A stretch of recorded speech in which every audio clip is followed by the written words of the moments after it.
Jess, we made it. We made it to episode 5 of 5 in our series of Is This Actually Yours? So if you're just catching this one for the first time or the first episode of these 5, push pause and go back to number 1. But if you don't want to do that, let us give you a quick little run through of the first 4, because the idea, Jess, with this series was identifying specific parts in your business world, in your coaching business world, of what is actually yours, because we R&D so much stuff and we try to put our own stamp on it and it doesn't always land. So let's talk through these. The very first episode was, is your message actually yours? The second one is your offer yours? The third one was, is your client yours? And the last one that we just did was, is your authority yours? So those first 4, Jess, were very powerful. They were. And I think it gave people a lot of food for thought in terms of the specifics. But I do want to look at it as a whole, because any time that you are building a business, whether it's a coaching business or something else, we typically start with a little bit of imposter syndrome. We start with a little bit of fear of failure or judgment.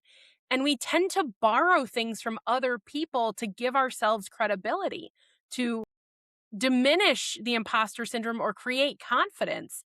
And yet, what we teach our coaches and what we know to be true is that when you can dive into who you are and what you've done and what you have to provide the world, it does that naturally through action. And you don't need to borrow all these things. And so that's why we felt this series was such a powerful one to put out there, because of the fact that the coaching world is so heavy on borrowing other people's frameworks, borrowing confidence through certifications and things like that. Yeah. And we trust that with all 4 of these leading up to this 5th one, the 5th one is just simply going to be, what is actually yours, right? That we're putting it all together and we're going to put a pretty bow on it. Or as we say at the end of these podcasts, just land that plane. We're going to land the plane with this series this time of putting it all together and what is actually yours. Now, Jess, let's talk through this, because we could have some listeners that are sitting there saying, well, none of it's mine because I have borrowed it and I really don't know what to do next. And for those that are actually maybe going internal with that language, it's okay. It's totally okay, because everything that we have learned has come from somewhere. Let's be honest. If something has taught us, something has educated us, that we learned somewhere. But the question is, what is actually yours? And let's dive into that. Yeah, well, if somebody is building from borrowed confidence, borrowed authority, borrowed frameworks, borrowed clients, whatever, this is your permission slip to not scrap it, burn the boats, and start over, but to start transitioning things in a way that feels authentically aligned with yourself. And so, if you are somebody who has built a business around, let's say, I know we mentioned it in a previous episode, like a Maxwell certification or a Working Genius certification or whatever Brendan Burchard's is, or, I know there's certifications out there for coaches. If you've borrowed something from that, I want you to start thinking about what you want to be known for without that certification attached to your sentence that you tell people about when you talk about your coaching. Like something as simple as that, of like, what do you do? What's unique to you that isn't taking on the EOS framework and implementing or whatever it is, and saying, what is Adam's? What is Jess's? And go through it that way, because now that you've put in the reps and you've become a coach for one of those entities, or become, a certified representative of their IP, you have seen what works and what doesn't work, to the point that you have probably built some of your own intellectual property or tweaked things a certain way. And that's going to be the grounds for everything else that we talked about. Yeah. Yeah. So good.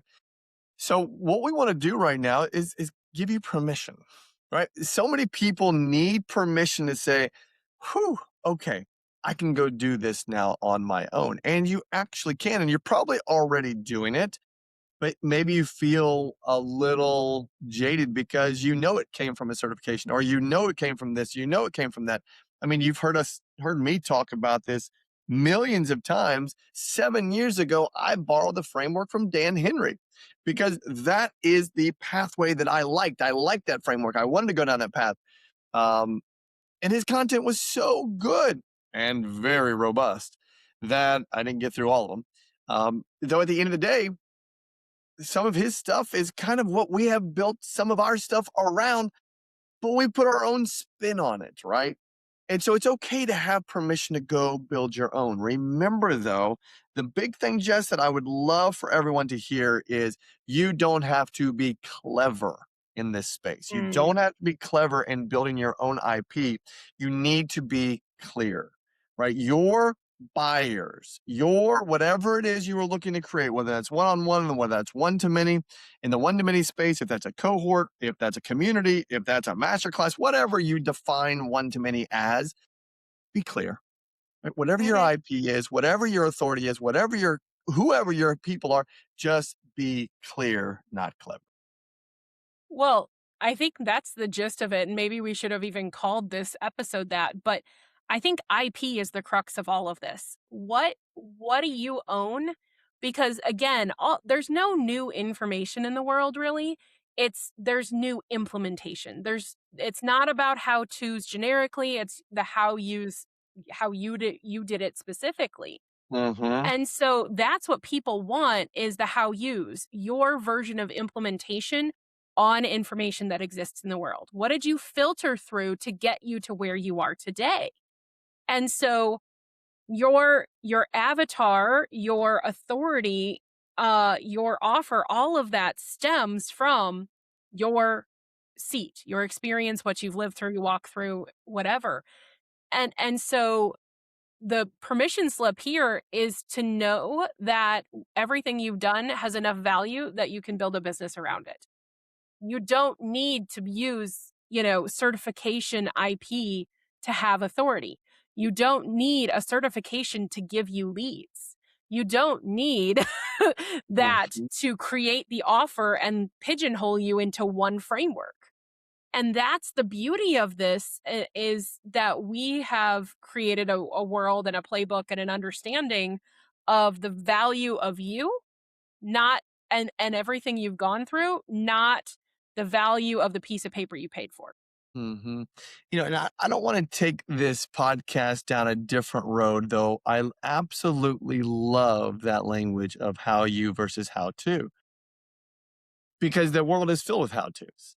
But the Mhm, people who are buying from you right now are relational buyers because they've been in your world for so long, right? That's the whole starting point of the how you, because that's why they're going to come to you.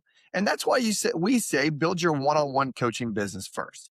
Because those are the people that have a relationship with you. They like you enough to trust you because for years you've been making deposits into their life, right? mhm. And so when you then look at your channels, your social medias of the world, your newsletters of the world, your YouTubes, your podcasts of the world, your stages of the world, that's where you start to build more who's, right? Those are the who's and the how you do something that you're going to build relationships with to build the business even further, right? But in the beginning, let's just own that phrase of how you, right? Not how Mhm. to, how you do something, how you've done something.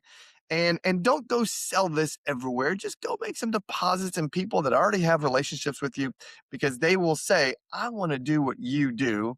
How do you do it? Yeah.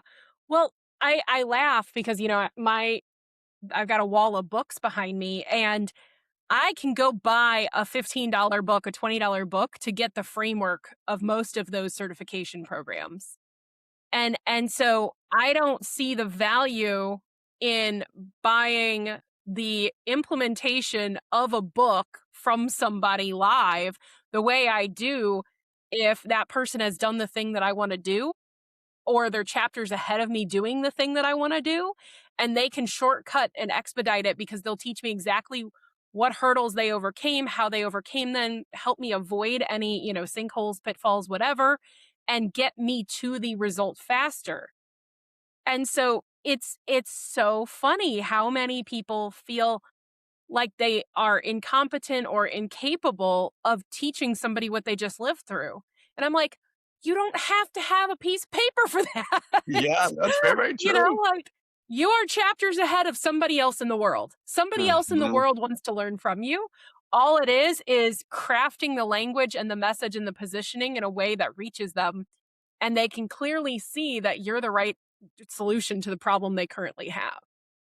Yeah, so this is so fun. So I want to give you again, we've given you permission now, and I want to give you what I love to coach people to is the framework on how to understand what is actually yours, and it goes like this. Very simple, um, and very clear. And it goes like this. Insert your name and the word way.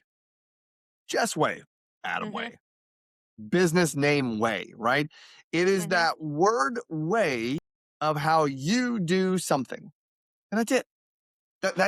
That's how you can go build your what is actually yours, insert whatever you want, and then the word way, and then the people that are closest to you in the proximity space, the people that have the greatest relationships with you, the people that you are building deposits with and in every single day will understand, oh, that's the fill in the blank way. And that's the It's fun part here. almost like you set me up for a Star Wars quote and you didn't even know it, you know? I'm excited about this. Star Wars, Mandalorian, this is the way. We just need to put your name in front of it. So this is the Jess way, this is the Adam way. I love it. yeah, But it's just the true. way. Like, It's true.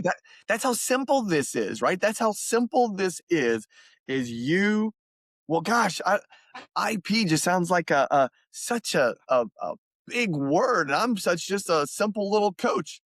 Your intellectual property is your intellectual property, right? How you, right? That's how you do it. You can build intellectual property on your entire freaking day if you wanted to, because you have your unique ways of doing things, right? yeah. Unique ways. Yeah.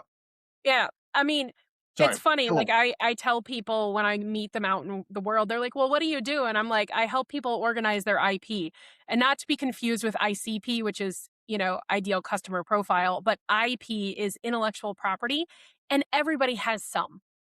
You might not realize you have some because it's so ingrained in you, it's so natural to you, but Adam's IP is different than Jess's IP, and that's why the blueprint is such a beautiful thing because it's our IP and collective experience, knowledge, resources, and tools rather than just one person's. Hmm. And so if you are somebody who has done something, anything, you have a way of doing it, that's your IP. And I would challenge you, even if it's as simple as getting on a Zoom call or something like that, or a phone call with a friend and talking through what you do, that's a place to start because there is some piece of that that people will pay for. Sure. And it's not that you need to have, the textbook written. It's not that you Right. need to have a massive SOP, standard operating procedure, since we're in like acronym land this episode. Sounds like it. Um, right? But or, you don't need to have a list of KPIs, key performance indicators. You're a I mess just today. felt like we were Uh missing huh. missing at least one. But you really truly have a way of doing things that people want to experience, which then solves all of the other episodes that we've done in this series. Hmm. And so we've been building up to this idea that you have everything you need. You just need to clearly articulate it. Okay. I'm going to give the example here, and I'm obsessed with this right now. This is just my Oh my no. my my topic of obsession right now. And to again break this down into a simple, simple, simple way. Jesse Jean, the Yap Mhm. Challenge lady. If you have not followed her yet, I'm going to highly promote her. But we're talking about IP, right? Internet, your intellectual property. How you. All right. So let me just give the quick, simple, high level story of her. Now, remember, nothing is new anymore these days. She was a very good Instagram reel creator who was very articulate on camera. She had people reach out and say, hey, the way that you speak on camera is engaging, is fluid, is inviting. How do you do it? Okay. Now, She just went on and created a reel and said, "This is how I yap on camera." Love the word. And that was it. But that video landed with her audience. Then the audience said, "Tell us more." Okay, pause for a second. This is how I talk on camera. This is how simple this is. That was her way. Jess, you and I are talking on a camera right now. So this is a place that everyone does. There's 3 billion people on Facebook, 2 billion people on Instagram. Every day they do this every day. So to say that this is a very saturated space is an understatement of people talking on camera. But she just decided to go ahead and go with it because the people that were watching her were the people that said, "How do you?" So then she goes on and says, "Okay, fine. I will do a few more of those videos because people like them. They engage with them." Then she Mhm. opened it up for a quote unquote, because she'd made so many deposits, an offering. She Mhm. made the offering there. And now over 20 plus thousand people have paid her $297 to be taught how to grab a little microphone into a little camera, how to yap on it, so that that's right, with your rubber ducky. Uh, My here's rubber here's here chicken, get it right. this was my favorite part of the whole thing, Jess. This is again her IP. Do you know the language that she used to engage with people who had this same problem that Josh picking up a microphone and talking into the camera had? And that was, she said, "I used to get hives before I started talking into my microphone and into the camera." And so many people could relate with that simple little phrase of, "I used to get hives and now I don't." Well, that's all she did. She named the problem and then she said, "Here's the solution." That's it. That's it. And That's it it. was her way of doing it and That's what it. she'd already lived through and experienced that attracted people. I mean, you bring up Jessie Jean, that's a great example. Another great one that I'm thinking of, her name is Callan, Callan Faulkner, Faulker, I think, Ner. Yeah. So Callan Faulkner, kind of funky spelling, but she built a challenge around AI and saw using AI in business. And Mhm. it's the same thing. And what's funny is the first time she did it, she had a couple hundred people in her challenge, and not one person bought her high ticket offer. And she tells the story now. She's been on people like Amy Porterfield and other podcasts telling the story of her first flop because she didn't have the right language, she didn't own her IP, and she didn't have the attraction language for the audience she was trying to attract. And so she was trying to borrow authority from others and it wasn't working. And when she turned around and got clearer on what she could own, and she talked about her dad who hated AI and was doing everything manually for companies, and how he created something with her and it saved him like tons of hours per month. Plus, they actually ended up buying the proprietary like framework from him in AI. So he started making like an extra $8,000 a month from building out his system through AI. That landed with people. So it's all about talking about the problem that you've already solved and Mhm. connecting with real humans in a simple way. And I appreciate the fact that you said clear, not clever, because I think too many times people would sit down and take the advice that we're giving and they would immediately go to ChatGPT, Claude, Grok, I don't care who it is.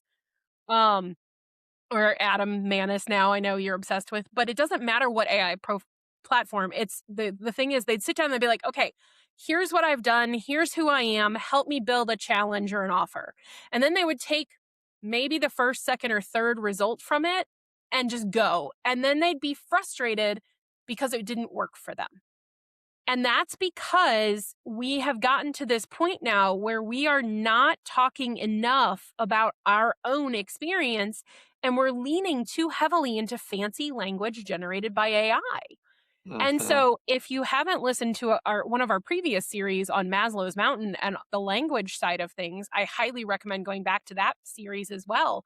Because literally, one of my clients had this very fancy language for a book she's writing. And I just looked at her and I said, "I would never pick that book up in a bookstore." And I said, "I Mhm. love you and I know what your message is, but I was like, you need to rethink that." And she literally rebuilt the entire book after listening to the Maslow series because of the fact that she was being clever, not clear.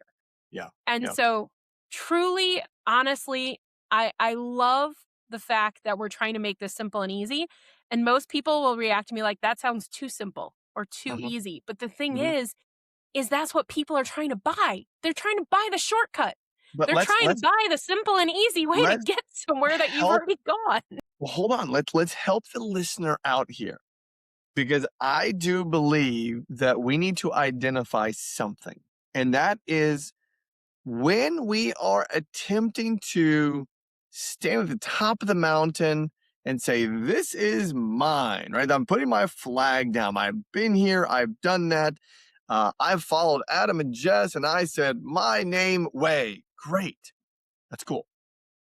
Now, most Jess of the people that have chosen to come into our community, that have chosen to go through our accelerator program, are high achievers, right? Mhm. They are people who have had success before, and usually great levels of success, that come into this space and they say, I've had success. And I'm going to teach other people how to have success. And so, therefore, I've had success and I need to use big word success stuff so that I attract big success high achievers also. Fail. Wrong. Jesse Jean, let me teach you how to talk. Yep. And I'm like, Callan, I mean, let's use AI to yes, automate one thing in your business. it is so simple. So let's land the plane here in the what was the name of this episode? What's actually yours? Insert name, Way, the simplest approach that you could ever imagine is probably greater than the most elaborate approach you're probably thinking of. Mhm. What's actually yours is so good. Just make it even simpler. Amen. That's Amen. it. Amen. That's it. It is. You landed the plane for us. I mean, truly, y'all, simple sounds boring, but simple is what sells. Mhm. And so if you are somebody who is struggling because your offer or your language is flowery and long and has a bunch of punctuation in it because you feel like you need to verbally vomit things on people. I'm going to tell you right now, strip it all away, get it down to one sentence without punctuation besides the ending punctuation. So no commas, no colons, no dashes, no parentheses. Get rid of that stuff. Can you tell my mom was an English teacher? No. But get rid of that stuff and just make it a really simple statement that sounds like yours. So if you are calling yourself a business coach or a life coach that helps people live their best life, for example, or something like that, that's not your IP. Mm, So you need to claim the outcome and claim the language that is yours in a simple and clear way that makes people want to lean in, know more, and be in your world. mhm. Yep. That's your way. That's it. Yeah, Whatever your that's way is. that's the blank way, right? Mhm, Or mhm, if we're going back to the Mandalorian, this is the way. But mhm, y'all, it's not meant to be difficult. We mhm, make it difficult because we are high achievers who have done a lot and we're excited to help other people do it. And so if you are somebody that is struggling with that, I invite you to connect with Adam and I, whether it's find us on socials or lean into us via our website, ilovecoachingco.com. We are here to help, and we do this in a lot of different ways. We do it in our challenge in 3 days. We do it in our membership. We do it in our one-on-one coaching accelerator. There's opportunities for everybody to get help with this based on where they are, and we are here to help. mhm. Yeah. And Jess, we're gonna have to celebrate. We won't celebrate right now. Maybe we'll do a celebratory podcast, but we are approaching lots of downloads, and I simply just wanna say thank you, right? When we Mm, hit this five-figure number, it's gonna be incredible. That just blows my mind, right? It just to watch the people who engage here, we just wanna say thank you. And that means the world to us, and share this, if this lands with you and there is someone else in your world that could benefit from this, please share it with them, right? That's and your feedback, we love your feedback, so keep that coming, because this podcast is growing. So thank you guys. All right, Jess, nice work today. This ends the series of exactly what is yours, and we'll see you guys next time. See you. Bye. bye.